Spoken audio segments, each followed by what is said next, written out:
बिस्मिल्लाहिर्रहमानिर्रहीम। अस्सलाम वालेकुम। मैं हूं डॉक्टर जावेद इकबाल फारूकी और आप मेरे यूट्यूब चैनल देख रहे हैं हेल्थ एंड पर्सनल डेवलपमेंट। नाजरीन, आज हम अपर जीआई एंडोस्कोपी पे बात करेंगे कि अपर जीआई एंडोस्कोपी क्या है, गैस्ट्रोएंटरोलॉजी में इसकी क्या अहमियत है, अपर जीआई एंडोस्कोपी के लिए मरीज को किस तरीके से तैयार किया जाता है और अपर जीआई एंडोस्कोपी में हमें क्या क्या मालूमात मिलती हैं। तो नाज़रीन, जिस तरह के मैंने कहा कि आज के लेक्चर में हम अपर जीआई एंडोस्कोपी पे बात करेंगे।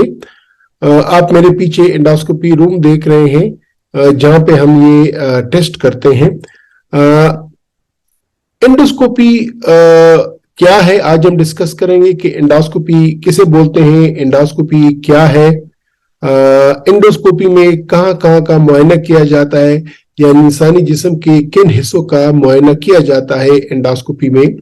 इसके बाद फिर हम डिस्कस करेंगे कि एंडोस्कोपी क्यों की जाती है और उसके बाद हम ये देखेंगे कि एंडोस्कोपी के जरिए कौन कौन से अवामिल किए जा सकते हैं, हम कौन कौन से टेस्ट या कौन कौन से प्रोसीजर करते हैं एंडोस्कोपी के जरिए, और इसके बाद एंडोस्कोपी की तैयारी कैसे की जाती है। अगर हमने किसी मरीज की अपर जीआई एंडोस्कोपी करनी है तो उसके लिए इसको किस तरीके से तैयार किया जाता है।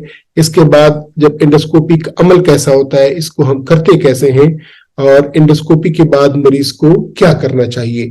तो आज के लेक्चर में हम इन तमाम सवालात के जवाब देंगे।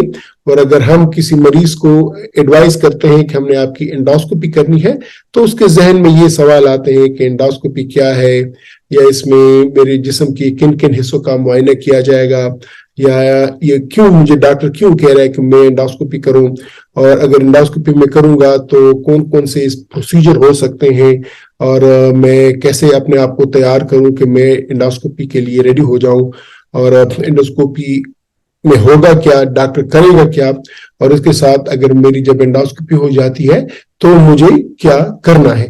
तो आज इन तमाम सवालात का जवाब हम लेंगे इस लेक्चर से।